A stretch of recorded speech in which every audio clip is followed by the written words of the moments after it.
Whitney Temple.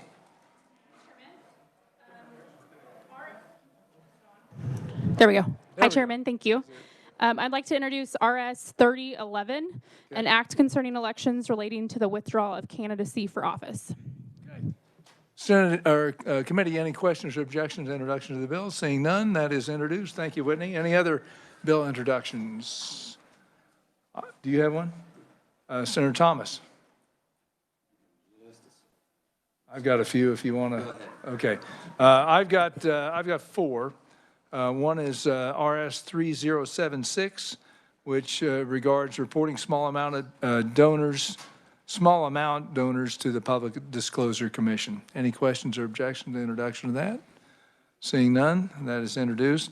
Next is 26 RS 3022, modifying the advanced voting ballot envelope language regarding voters with disabilities and repealing the advanced voting ballot statutes if the signature verification requirement is ruled unconstitutional. Any questions or objections to that? Seeing none, that is introduced. Next is 26 RS 2854, prohibiting municipalities from requiring landlords to accept Section 8 federal housing assistance. Any questions or objections to that? Seeing none, that's introduced. And finally, 26 RS 2856. This is an AI chatbot bill that places restrictions on the chatbots, making them liable for enticing young people into, well, we had that one situation where the kid committed suicide. Any questions or objections to introduction of that bill? Seeing none, that's introduced. Now, Senator Thomas. Thank you, Mr. Chair. I have RS 3009 related to alcoholic beverages and the days and hours for alcohol sales during the FIFA World Cup. Very good. Any questions or objections to introduction of that bill? Seeing none, that bill is introduced. Any further bill introductions? Seeing none, we will move on. We have Senate Bill 355. And what we're going to do, as we typically do, we'll block out time for each side. We're going to do 10 minutes proponent, 10 minutes opponent, and just a couple minutes for our neutral testimony. And, of course, time for questions as well. So first, we'll turn it over to Jason Long to give us a bill brief. Jason?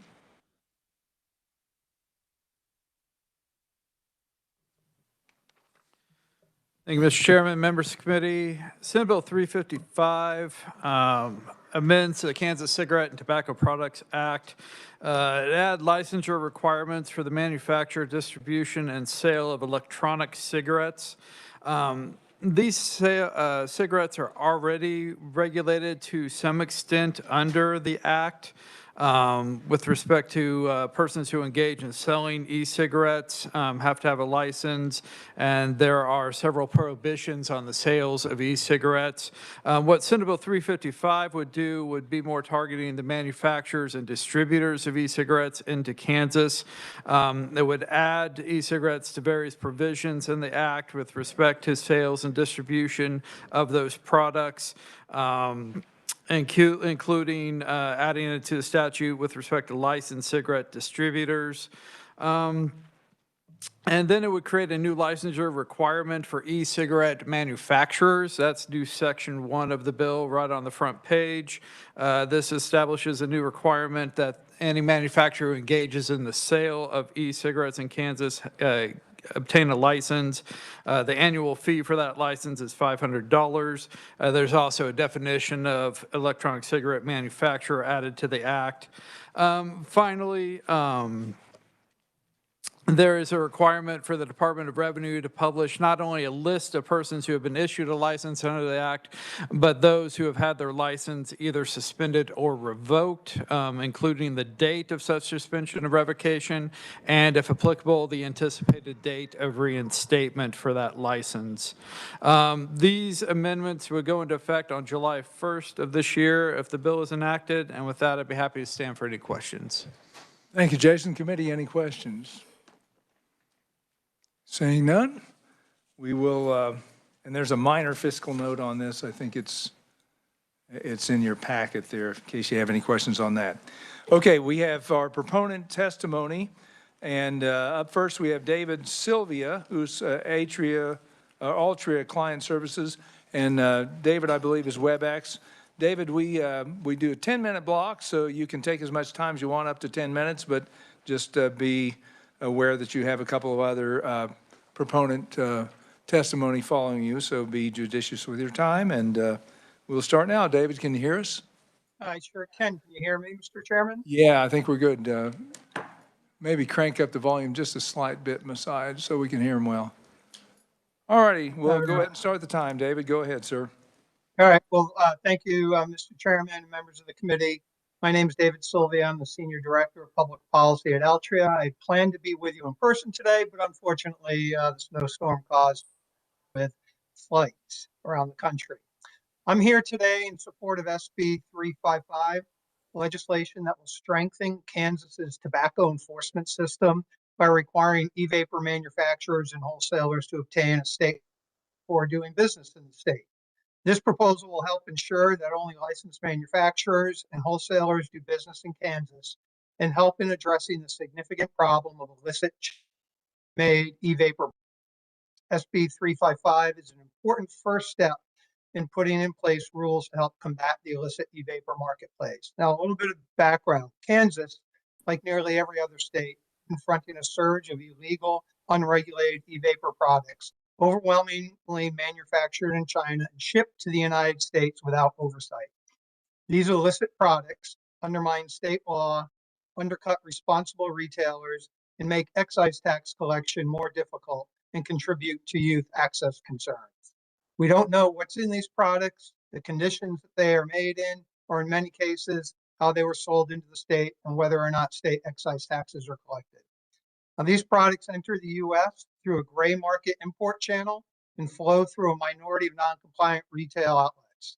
Collectively, the illicit e-vapor market is estimated to generate about $5 billion a year for China. Now, a major driver of this problem is the absence of licensing at all points in the e-vapor supply chain, especially for manufacturers and wholesalers. Today, many foreign producers sell massive volumes of illegal e-vapor products directly to unlicensed intermediaries who then sell to Kansas retailers. This loophole results in a supply chain that's opaque, unaccountable, and difficult for the state to police. This shadow supply chain also increases the difficulty of ensuring that state excise taxes are collected. Now, SB 355 adopts a proven licensing model, a simple but powerful approach long used in the cigarette market and increasingly adopted for modern nicotine products. As mentioned earlier, under this model, every manufacturer and wholesaler must hold a valid Kansas license, and retailers are already licensed in Kansas. Licensees may only buy from and sell to other Kansas license entities, and the nominal license fee may be used for enforcement, ensuring the program supports its own oversight. Now, this licensing model allows state agencies to gain full visibility into the supply chain, allowing them to inspect, audit, suspend, or revoke a license if violations occur, while also helping to ensure that the required state excise taxes are properly paid. Now, some critics of this approach may suggest that this legislation will put vape shops out of business. That's an absolute falsehood. In the past few years, 17 states across the nation have adopted legislation to strengthen the laws around. In these states, a wide variety of vapor products remain available. A retail marketplace has remained robust and have the tools to audit and inspect what's being sold in the marketplace. In conclusion, the challenges Kansas faces today stem from unregulated and porous e-vapor supply chain. SB 355 addresses these vulnerabilities directly by ensuring that anyone who manufactures or supplies e-vapor products into Kansas is known to the state, accountable to the state, and subject to meaningful enforcement. Thank you again for your time and consideration. I'd be happy to answer any questions. Thank you, David. I think we'll hold for questions until all of our proponent testimony is in. We're at 4 minutes, so we got 6 minutes left. Brian Posler from Fuel True is up next. Brian. Good morning, Mr. Chair, members of the committee. I am Brian Posler. I represent Fuel True Independent Energy and Convenience. We are the statewide nonprofit trade association that works with all the energy distribution companies as well as all the retailers that sell fuel across the state. So thank you for the opportunity to provide testimony in support of Senate Bill 355. We feel like this legislation represents a critical step forward in promoting fair market practices, enhancing the regulatory enforcement, and protecting the interests of both businesses and consumers. Now, when I started having this conversation with my members about this bill, I wasn't sure how it was going to go. Some of my members currently sell these products.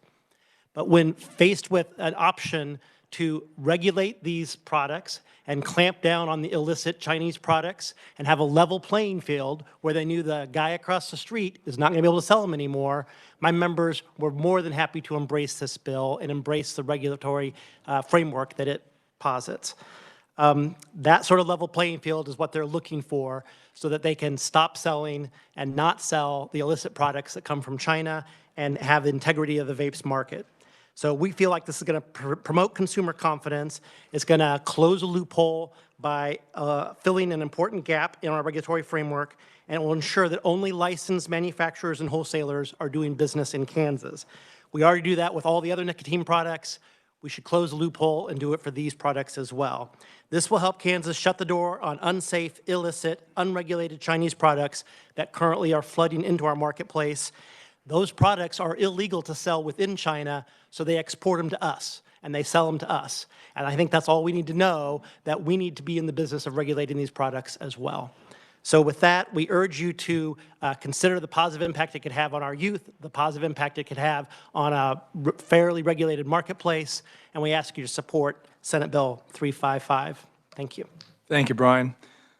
Next up is Dale Stewart from St. Joe's Distribution. Welcome, Dale. Good morning, Chairman Thompson and members of the Senate Committee on Federal and State Affairs. My name is Dale Stewart, and I am the Director of Sales at St. Joe Distributing, a family business that has been owned and operated by my family since 1946. We supply over 150 retail locations in the state of Kansas, and we are here in support of Senate Bill 355. The bill is simple and straightforward idea that takes something all distributors in Kansas do today for cigarettes and other tobacco categories and extends the licensing requirements for anyone distributing e-vapor products. It works for all other tobacco categories, and we need to ensure that the market remains an equal playing field for all tobacco distributors. I also submitted written testimony, and thank you for the support of this bill. Thank you very much, Dale. And our final in-person proponent testimony is from Scott Zaremba from Checkers Extra. Scott? Good morning, Chairman Thompson. Vice Chair Blue, thank you for having me, State Affairs Committee. My name's Scott Zaremba, Checkers Extra. I'm out of Lawrence. I ask your support in Bill 355, an e-vape licensing bill. This bill aims to create transparency, like we talked about earlier. Today, every adult category that we purchase, for the most part, comes from a licensed distributor. We look for an even playing field also, and part of that is making sure all those products are licensed and we know that they're a safe product to have in our retail location. The legislation is so straightforward. This legislation is the first step to ensure, the fair and level playing field. That's all we're looking for. There's a lot of things that are coming into our market that are not. And are coming to, people are buying some of those things and putting them in retail locations around us. And we need those things to be regulated. I am the last guy for more regulation. I think we're regulated more than a nuclear power plant, but it's something that we need, especially in this category. And hopefully you'll support that bill. Thank you. Thank you very much, Scott. Committee, we've got written only testimony and proponents from our Attorney General. And I think Sarah Dietz is here available to answer questions too off of that if needed. Kathy Gunlock from Core-Mark and Andy Plummer from AmCon. So at this time, I'll open up questions for our proponents from anybody in the committee. Senator Faust-Cadeau. Thank you, Mr. Chairman. My question is for Brian, if you would, please. So exactly what is the mechanism for the licensure? And can you tell me any, Mr. Chairman, I haven't decided how I'm going to vote on this particular issue. I certainly support your concept of what you've shared with us, but what other, and I'm all about safety. and American issues. But give me an example of how much and what will it take to be licensed, as you stated, and then tell me some of the negatives that have occurred to all of a sudden address this issue. Thank you, Mr. Chairman. I appreciate that question very much, Senator. So the mechanism, as you asked, would be exactly the same as the mechanism is for all the other tobacco products and things that are currently sold. So all it's doing is wrapping e-cigarettes into the same matrix that we already employ in the state for all the other nicotine or tobacco-related products. So the mechanism is nothing new or different. What happens currently is that some of these illicit vapes can make their way into our state where you don't have any idea what's in them because they have not gone through EPA or FDA approvals, right? And so you can directly import them from China if you wish and sell them. And they are currently not regulated in the same way that all the other nicotine-related products are. And what that does then is because you can import them yourself directly, you can sell them in your store, you can do it at a cheaper price than the other retailers have to do that have to work with the system that we have in place for all the other products. And so this would eliminate that cost differential and say by doing it through the same process of distribution we do for all other nicotine and tobacco products, it's that level playing field that you heard Scott and others talking about before. Thank you, Mr. Chairman. So those entities that have already, or businesses that have already existed for a while, will you grandfather them in? Can they get a little break? Since like the Ma and Pa, they were already existing. And so my other question to you, I was asking, what negatively has occurred from those current businesses that addresses your issues, safety, health, our youth, but will you give them a little break since they already are in business? Thank you, Mr. Chairman.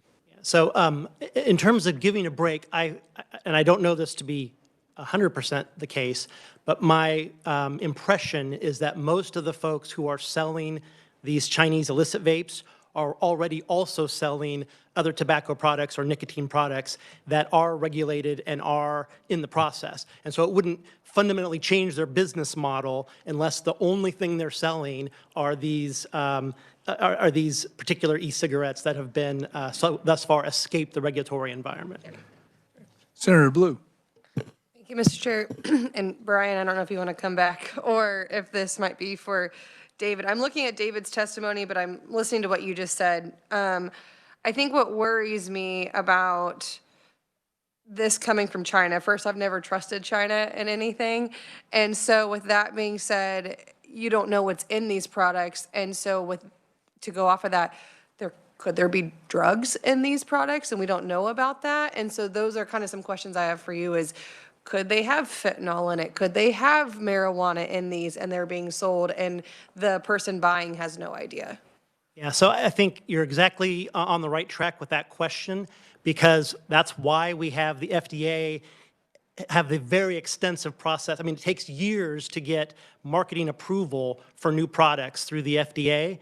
And so by ensuring that products have to be licensed and only distributed that have started through that process or completed that process, you're in much better shape than if you have completely unregulated products where we have no idea what might be in them, right? And so the fear is very much present about products that are completely unregulated.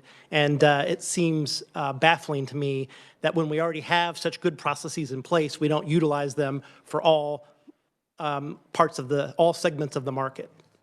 So a follow-up, if I may, just to kind of understand, looking at this and looking at David's testimony, are we trying to create almost like a three-tier system like it is in alcohol distribution for vape products? So it essentially just mirrors the process we already use for combustible cigarettes or for other nicotine products, pipe tobacco, any of the other things that people want that deliver nicotine are already all regulated. This just adds them into the same process that we do for everything else.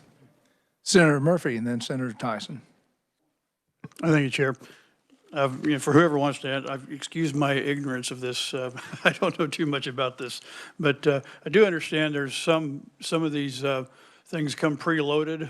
It's like a throwaway, and then others are you refill or whatever like that. Are we talking about both kinds, or are we talking about just the preloaded ones, or what are we? I don't know, mate. Perhaps David Sylvia knows that answer. Sure. Oh. Senator, Yes, we can hear are you, you David. guys, are you all able to hear me? Yeah, I hear you. go. Yeah, we can hear you. Okay, great. Senator Murphy, thanks for the question. There are multiple, we think of as formats in the e-vapor space. You'll have one format where you have a device and you buy liquid and you then put the liquid yourself into the device. There's another format that comes with a small pod where the liquid is already in the device and you insert it into essentially a small battery. If you know a brand of like Juul, that's that type of product. And then seeing the growth in the marketplace are bigger disposable products that consumers use for multiple days. They come fully loaded with the battery and the liquid in that. When they are done consuming the liquid, that product is then disposed of. My understanding is all types of manufacturers, so all types of e-vapor products that are currently sold in the United States would, under this legislation, require the manufacturer to have a license. So if I'm manufacturing just the e-liquid juice, that would require, I would be considered a manufacturer. If I was like Juul and creating the pod-based system, I would be a manufacturer. Or if I was creating the large disposable format, I would also be considered a manufacturer. So yes, all types of products would fall under the manufacturer definition. Okay, thank you. Okay, Senator Tyson. Thank you, Mr. Chairman. Would somebody touch on why the country that they're being manufactured in does not allow the sale of the product? I'm not sure who would answer. Senator, what I tell you is the large majority of these products are manufactured in China. That's in part because of the cost structure. Why the Chinese government refuses to allow e-vapor products to be sold, I am unsure of. It's a very different marketplace in China. In China, there are numerous manufacturers, but they're all part of the Chinese tobacco monopoly. So it's a monopoly run business there. China is the largest manufacturer of conventional cigarettes. They have a very high smoking rate. I don't know if it's because they don't want to disadvantage their cigarette business, they don't allow these products, but I'm unsure of the exact reason. Thank you, Mr. Chairman. Thank you. Senator Francisco. Thank you, Mr. Chair. And that last answer helped me. My concern is this something that the FDA is looking at, or, is it in the process of approval? The United States may have the same pressure from the tobacco industry as it seems that China does. So does anyone know where we are in the process of FDA approval? And would FDA approval be required to implement this structure? Okay, Brian. Thank you, Senator. So the federal government is well aware of the problems with these e-vapor products.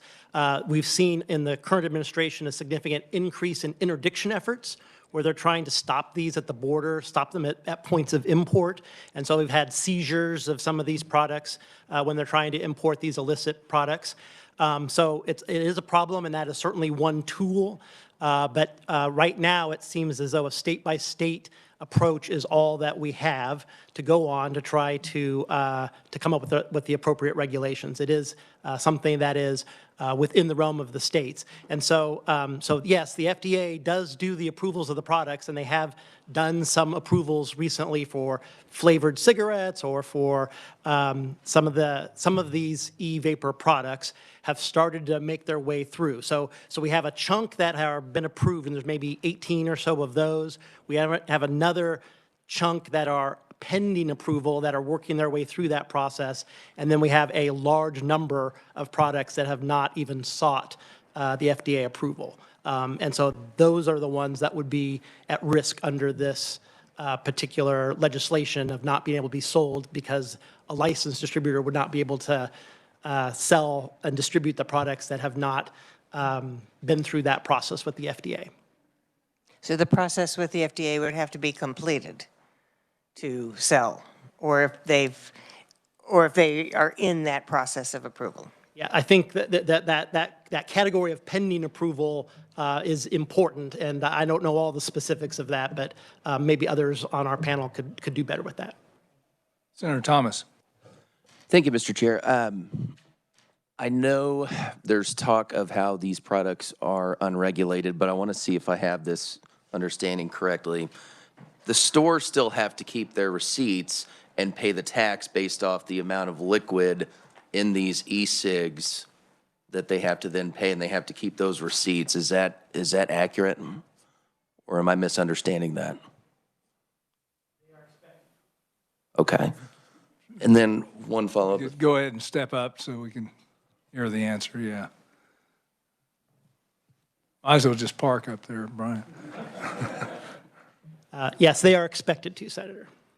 Okay, follow up if I may. Okay, so here's my question. As I look at the bill in its language right now, if I'm a manufacturer and I work with, say, 100 vape shops in the state, I have to pay that $500 licensing fee for each one of those 100 stores that I do business with if I'm a manufacturer, as the bill reads? That might be a Jason question.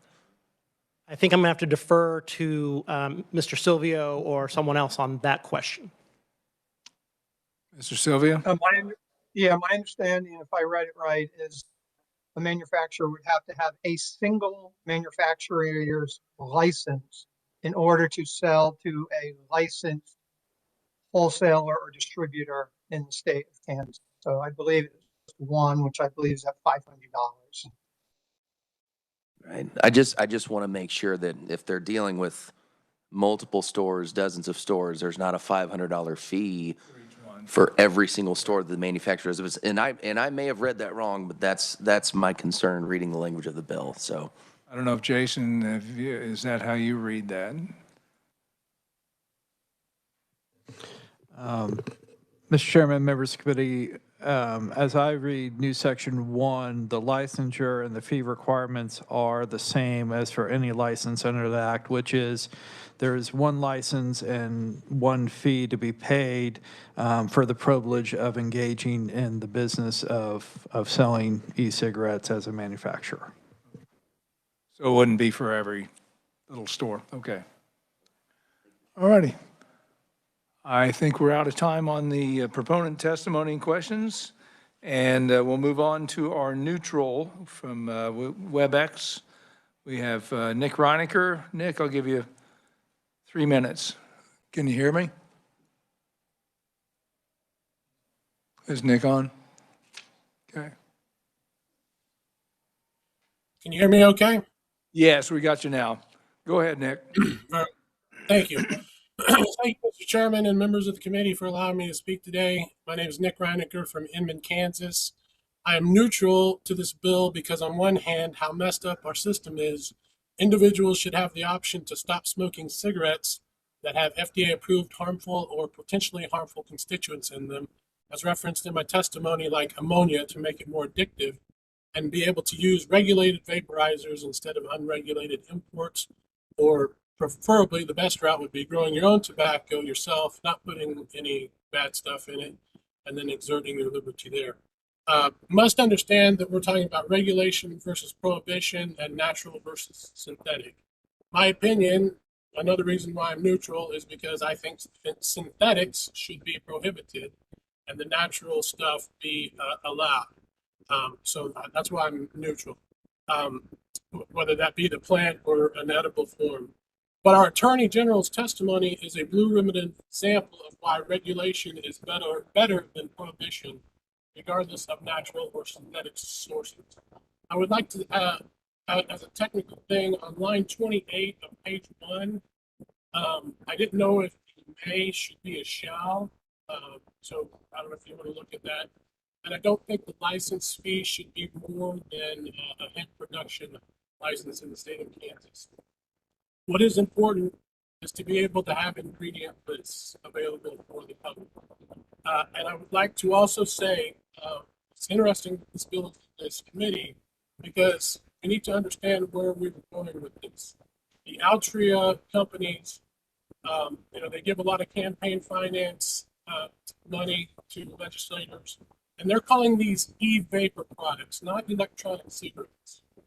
And I think that is for an express interest in the new cannabis industry that's going on. So as you think about the different patents that they have on this stuff and where we're going with that, it's just another reason why the natural substances should be allowed and the synthetics should be, in my opinion, prohibited, but that's not the debate today. This is regulating the industry, and I think good rudimentary regulation for natural stuff is appropriate. And if you're going to regulate the synthetic stuff, make sure you do with a robust understanding of everything that's going on with it. So you've given me more than a fair amount of time. There's plenty of stuff that I could go over in this, but I do appreciate you letting me speak and comment in a neutral way. I don't normally like to do that, but for this one, I made an exception. So I'll stand for any questions, and I thank you for allowing me to speak today, sir. Okay, very good, Nick. Committee, any questions for Nick? Seeing none, thank you for your testimony, sir. And finally, we have our opponents, Byron McNary of McVapor LLC. And Byron, you get the 10 minutes or whatever you need to take. So, and then we'll open for questions, obviously. Thank you, Chairman Thompson and members of the committee. I would like to read the statement that I have typed up here first, and then get into some possible rebuttals or just some education on some of the different devices from my standpoint. I am Byron McNary. I'm a U.S. Army veteran and have served my community as a law enforcement officer and as a paramedic. My entire adult life has been spent serving my community in one form or fashion. I currently own McVapor LLC, which is an electronic cigarette shop in Derby, Kansas. I also own McVape LLC, which has locations in Wellington, Park City, and El Dorado. I see this as a different way of serving my community. I see this as a way of helping adults that are addicted to cancer-causing combustible cigarettes to get off of that and onto a safer nicotine format that is, in my opinion, healthier and better for them. I would just like to say that if you support big industries and big companies regulating small competition out of existence, then this is the bill that you need to support, because that's exactly what's going to happen here. Altria and other big tobacco companies have been trying to do this for years. I've been in Topeka several times over the past few years or several years, mostly on the House side, because that's where they've been trying to get this through at, or laws similar to this. Up to this point, they've been unsuccessful, in large part due to myself and other small business owners such as, or like me, that have been up here and educated the House members, and now I'm up here trying to educate the Senate members on how this appearingly common sense bill would devastate my industry and my type of business. The problem with this bill is that it requires manufacturers of electronic cigarettes to obtain a license in the state. That sounds great on the cover, but when you get down to it, like they've already said, all these products are manufactured in China. So there's not a Chinese manufacturer that's going to get a license in the state of Kansas. They're selling this stuff worldwide. It's not going to make a hill of beans to them if they lose this small little state of Kansas being able to sell it, but it's going to devastate small businesses like mine and around the state. The electronic cigarette industry does not operate the same as big tobacco does currently. We pull from distributors all over the country because we don't have any options or viable options for distributors currently in the state. So like for myself, I have a couple of distributors out of Oklahoma City. I've used some out of California. I've used some out of Florida to try to get products into my store to be able to sell. The big tobacco companies, the way they're already operated under the laws, they only have a couple of distributors in the state, or a few distributors in the state, that everything comes into those distributors. The distributors are responsible for the taxes and the stamps and all that kind of stuff before it goes out to the stores.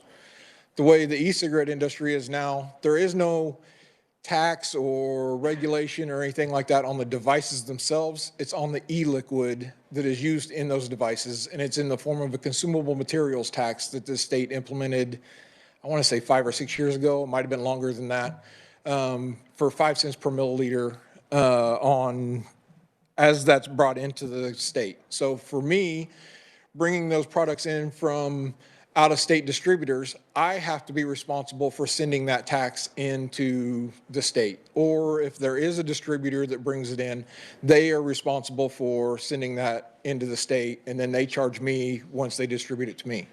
But the tax is getting paid and kept track of. We're inspected all the time. They want to see my invoices. They want to see what I've been doing. They compare that to the ABC department, is the ones that take care of that currently. Let me see. Altogether, I currently have 10 employees and 4 owners in the businesses that I own. There are 6 other businesses like mine just in the small town of Derby. There's 4 other businesses like mine in the small town of El Dorado that I'm located in. That's 12 businesses just in those 2 small communities. And not even knowing how many hundreds of others are in the state. Passing this bill would send all of those employees and the owners basically to the unemployment lines, just because of the way these regulations work. So that's kind of the end of the presentation that I kind of put together, or the speech that I put together. But I would like to talk about the e-cigarettes and answer some questions as far as the differences, if that's okay with you, Mr. Chairman. We were going to open up to questions. I will note, committee, we've got written-only testimony also from Scott McHarg from McVapor e-cigs. But let's open up the questions for Byron. Senator Clifford. Yes, thanks for being here. Do you also sell these FDA-regulated products in your stores? Thank you. I'm sorry, the what? The FDA-regulated products, are they sold in your stores? I do not currently sell the FDA-regulated products because the only products that have been currently passed by the FDA are owned by big tobacco companies. Thank you. Thank you, Mr. Chairman. Any other questions? Senator Francisco. Thank you, Mr. Chair. I was just going to ask if you could think of the one question you wanted to answer and answer that now. So in our industry, there are, and it's been mentioned before, there are what is known as disposable devices.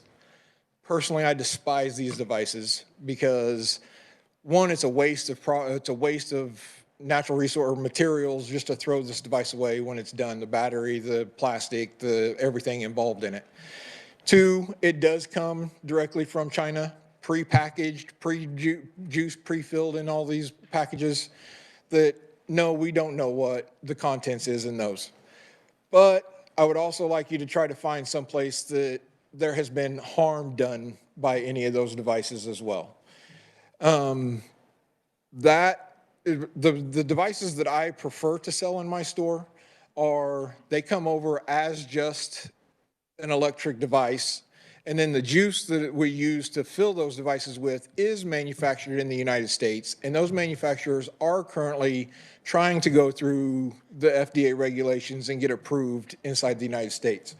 So all the chemicals or anything like that for what we use is in the process of going through and trying to attempt to get FDA regulation, unlike these disposable devices that are coming in directly from China. And to my knowledge, the FDA has banned the majority of them. I think they're trying to do it by name of the device, and the companies just change the name to a different name and send it in under a different name instead of trying to come up with a specific definition of that device that would eliminate all of them.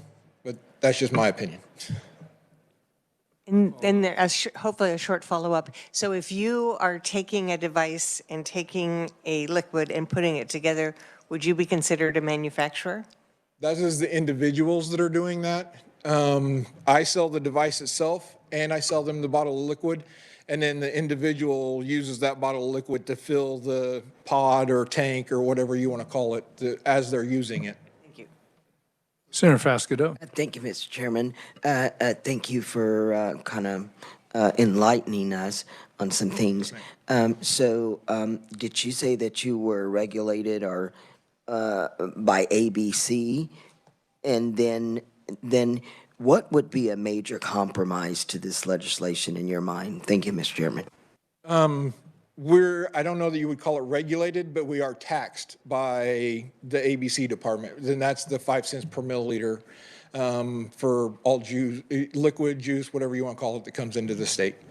And I would say a very easy compromise for me is to get rid of those disposable devices. They've become very popular. All your convenience stores are selling it, or most of your convenience stores are selling them. Other larger companies, department stores, big box stores, things of that nature, they're available on the shelf to pick up. I think if you get rid of those, you also lower the possibility of underage individuals being able to get hold of them. Because if you walk into my store, my business was founded on trying to help adults already addicted to nicotine through combustible cigarettes have a safer alternative to get that addiction. So I'm not out there trying to get every high school teenager or middle schooler or whatever onto devices. You hear about that in the news all the time, but a lot of that came when large corporations started getting involved in this industry. For Juul, for example, I know they were regulated heavily because they were found to be targeting young adults with TikTok videos and Instagram and stuff like that. That has never been the business model of me. And I would say 90% or most of the individuals that own shops such as mine were started on the same premises. I started smoking when I was 11 years old. Everybody in my family smoked. It was the thing to do. So that's when I started. I've tried all the pharmaceuticals, the Wellbutrins, all the different drugs, the patches, the gums. Nothing was ever able to help me succeed in getting off of cigarettes until I got a hold of an electronic device. And that's when I started my business and founded that on trying to help adult addicts, or I don't want to use the word addict, but adult people addicted to nicotine have a safer alternative to it. Thank you, Mr. Chairman. Thank you. Any other questions? Senator Gossage. Thank you for being here. You said earlier you're not really regulated by anybody, but then you said they come to your store, they check on everything. Who's the they? They is ABC. ABC. ABC currently comes in and they check our license. They also check, there's a consumable materials section, I believe it's still of ABC, that comes around and checks our invoices and makes sure that our invoices match our tax that we paid for the month. So it's regarding the tax? The tax, yes. Okay. Thank you, Mr. Chair. All right, committee, we're out of time on this, so I'm going to close the hearing. Thank you very much, Byron. Thank you for giving me the opportunity to speak. Sure thing. Senate Bill 355. Committee, we have a couple bills we'd like to work if we could. First, the House Bill 2331, which is on the cremated remains. And I believe we've got, I don't know, Jason's probably just, we had some concerns. We had a balloon amendment. Maybe it's the easiest way to just bring up the balloon amendment and discussion of this bill so we don't waste too much time, but obviously open to any questions.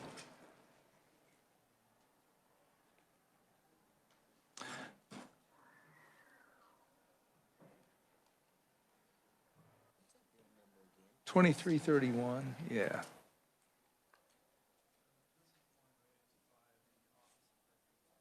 Oh, okay.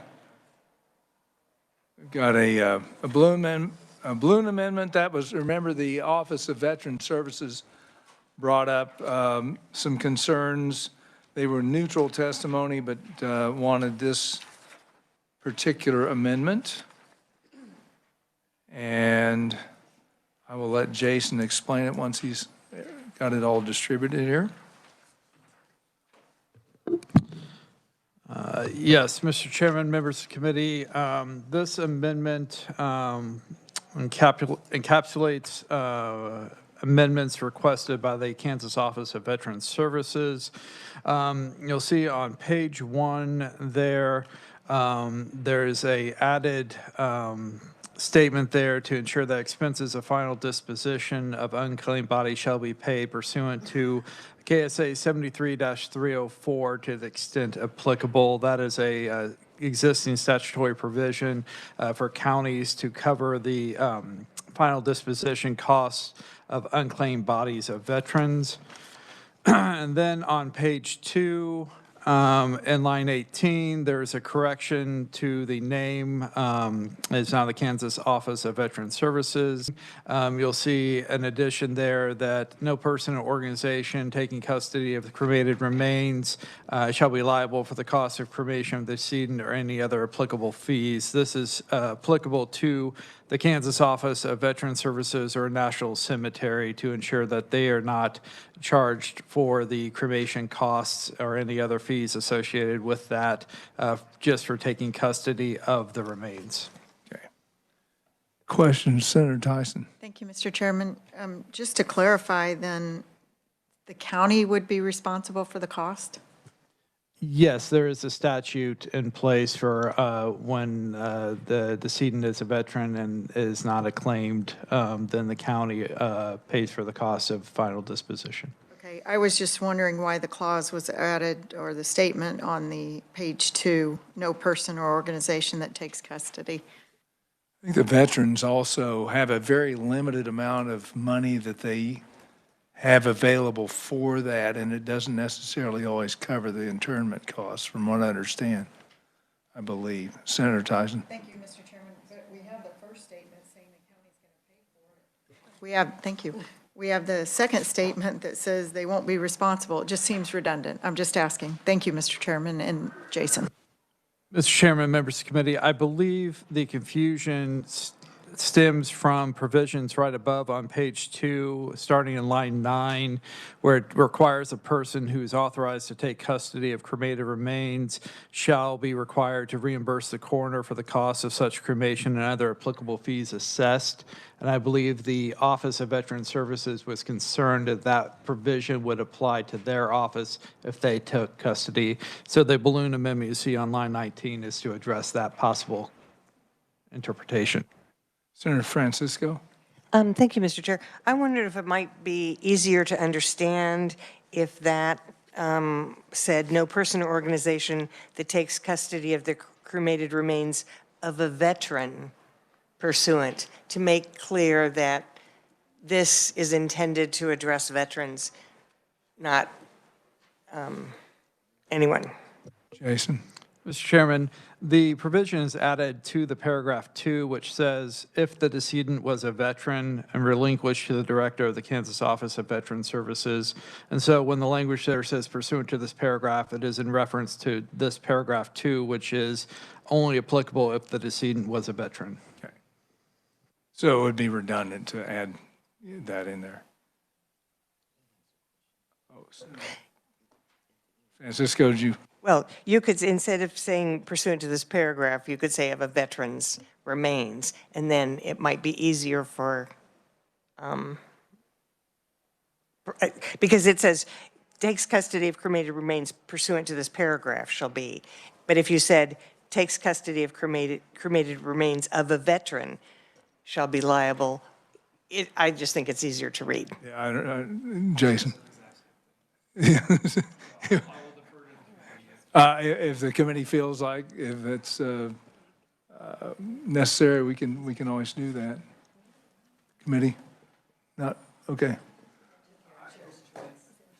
Chair's choice. I think we'll leave it alone if you're okay with that. Senator Clifford, did you have it? Thank you, Mr. Chairman. I have a revisor question. Seems like we had testimony from a young lady, Ms. Dugan, and it seemed like there was a church, or there may be multiple churches, willing to accept these cremains for burial. Will this make those churches pay the county for the cremation costs? Jason? Under the bill, if the person is authorized to take custody of the cremated remains of a deceased person and claims those remains, then the person is required to reimburse the coroner. If they are taking custody of the cremated remains pursuant to the veteran paragraph 2, then they would not be liable for the cost of the cremation of the decedent or other applicable fees. I'm not entirely sure what scenarios you're describing, and it'd be highly fact-specific as to whether or not they'd be liable for those costs. It seems like they would be liable under this bill, but Decided to take. I'm not against the whole bill, but it seemed like to have a disposition for these folks was a good thing, and these churches may not have the funds to pay the counties. I don't know how to correct that, but I just want to point that out. Thank you. Senator Thomas. Oh, Senator Gostin, sorry. And I would agree that it doesn't appear, but that does not, in my opinion, preclude the facility that's holding these remains. They're saying, we're getting way too many. It seems to me like to have a place where they could put them is something they could work out privately that didn't necessarily have to be written in statute. Senator Fasquedo. Thank you, Mr. Chairman. Jason, just for clarification. We are carving out this measure, this amendment to address veterans. But overall, what was the time period that perhaps that poor family couldn't come and retrieve the body and pay for the funeral? So two questions. So even if that family comes to retrieve the body, they would then be required to reimburse the county. Is that right? And then what's the time limit that overall that you could claim the body before the remains are destroyed? Thank you, Mr. Chairman. Mr. Chairman, members of the committee, under the bill, the coroner would hold the body for 3 years and then would publish notice in the newspaper giving it 30 days further to claim the remains.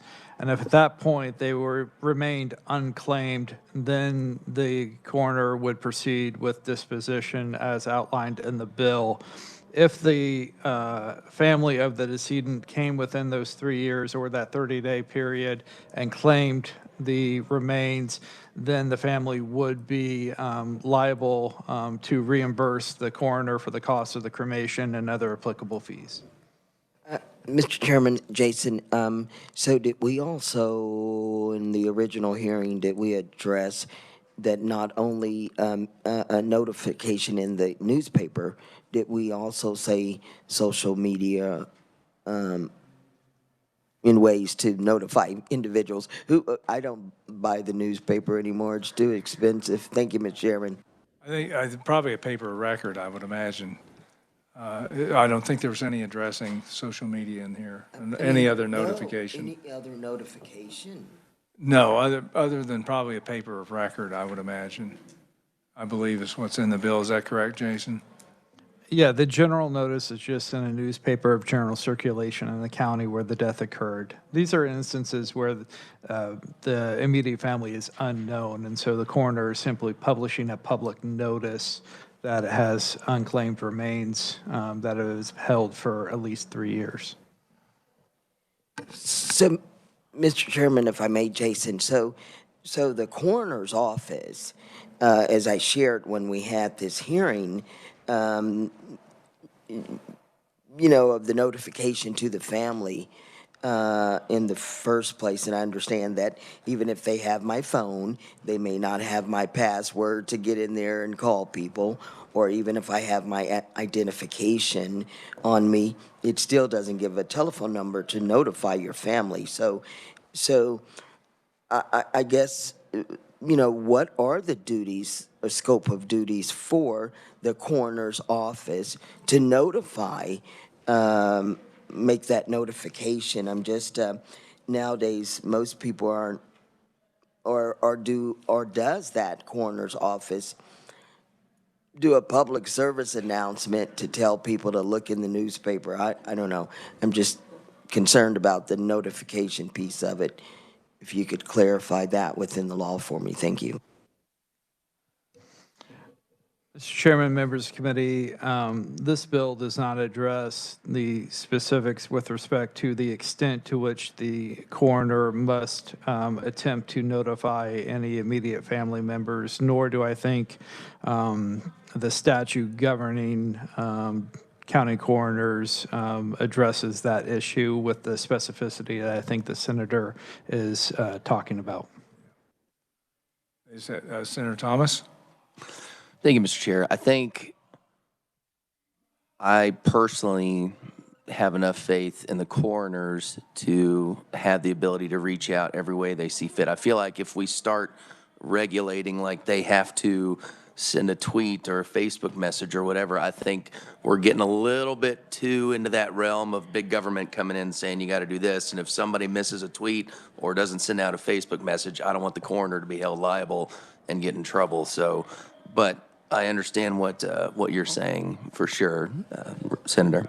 Mr. Chairman, just for the record, I don't think anyone really understands exactly what I'm saying. I'm talking about a real life situation that just occurred a month ago in my district, to whereas it was a confusion to the family and to the public of, does the police notify the family?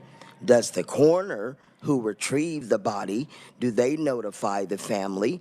There was family that existed, but the family member was just distraught of losing her mother, so she just couldn't talk, and the police said, oh, well, we'll get back with you later, which that never occurred. The body laid cold on a slab for 3 days, but there was, the coroner or the police, there's still no one in my city of Wichita who's given me clear understanding of who should do that and how they should notify.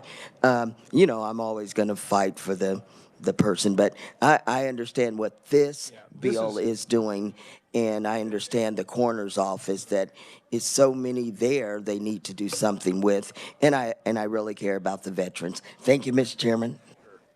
Committee, any further questions or a motion on this?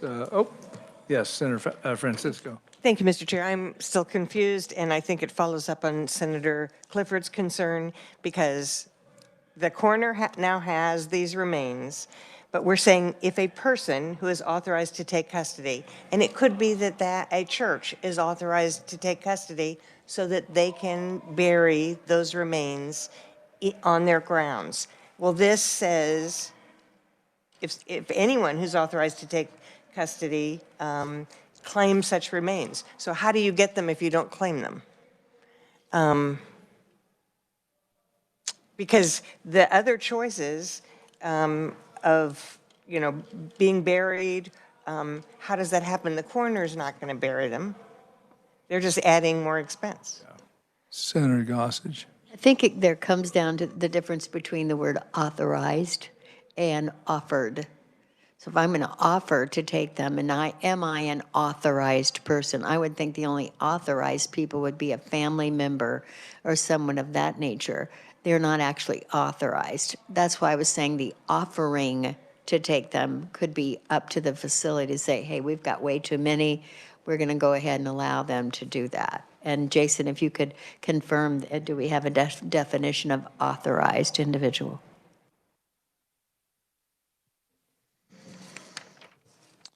Mr. Chairman, members of the committee, we do not define the phrase who is authorized to take custody. It would be read in its commonplace understanding of any person who has the legal authority to take custody of the cremated remains.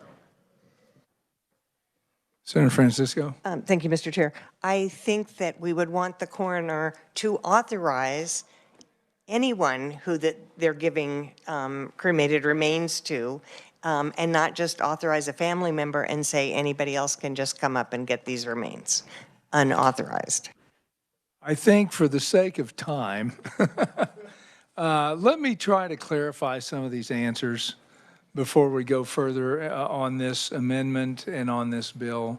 I don't think in the short amount of time we're going to satisfy everybody's questions here, but I'll talk with the folks on the bill and see if we can't get some of that clarified before we go further. Senator Thomas? Would it be appropriate to at least vote on the amendment and get the amendment on there before we? We could if everyone feels satisfied with this amendment. Yeah, certainly. I'll second the amendment, Mr. Chair. Who has the motion? You made the motion on the amendment. Oh, I asked for I asked for a motion, but if there's a motion from Senator Blue, second by Senator Thomas, any further discussion? All those in favor of passing this amendment, say aye.